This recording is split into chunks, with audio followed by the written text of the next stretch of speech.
Statement by the families of the Portside prison detainees on the general strike in Portside prison, also known as Guantanamo Bay, Egypt. Conditions are still worsening in the Portside prison, perched amid the small city boiling with anger as a result of the acts of the co-factions and the aggravated problems and deteriorating livelihood day after day. The Portside prison has become an epitome of human rights violation in Egypt as a whole.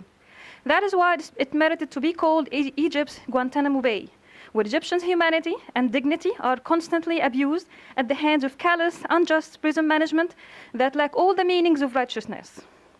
Conditions in the prison have been going from bad to worse since the days of the brutal beating episode that took place in the prison on September 11th and 12th, when the prison management, in collaboration with the criminal prisoners, assaulted the political detainees under the supervision of the CO's Interior Ministry, resulting in scores of injuries among the political detainees.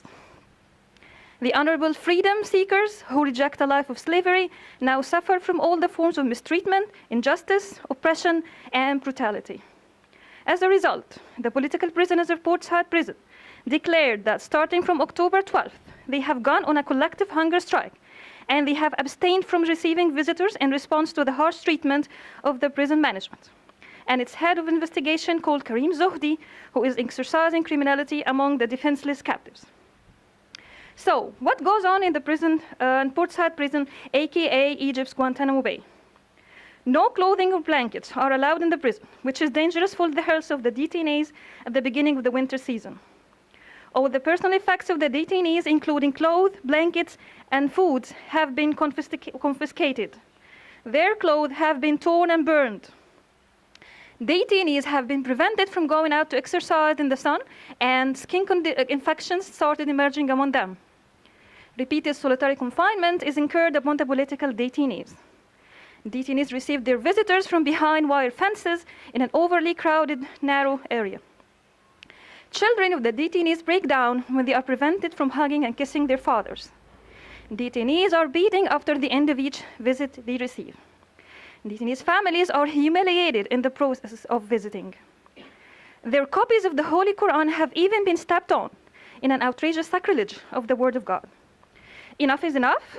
The detainees have reached the end of their rope. Let each wrongdoer be held accountable for their actions before any further decline of the condition of the prison, and before the detainees become new martyrs at the hand of the management of Portside's Guantanamo Bay. The governor of Portside and the city security chief, judges, public prosecution, and people should take a stance according to the dictation of their humanity, conscience, and duty towards political prisoners coming from the finest classes of the Egyptian people. They are defenseless, honorable Egyptians whose only crime is rejecting a life of serfdom and servitude. We call upon human rights organizations, scholars, and imams on their pulpits to move quickly before a disaster afflicts the detainees who fell victims in devious hands before it's too late for remorse or even to cry over spilled milk. We are not asking for cold, empty condemnations. We demand that all now act to save hundreds of political prisoners in the notorious Portside prison from a slow, painful death. The Portside Detainees Families Association.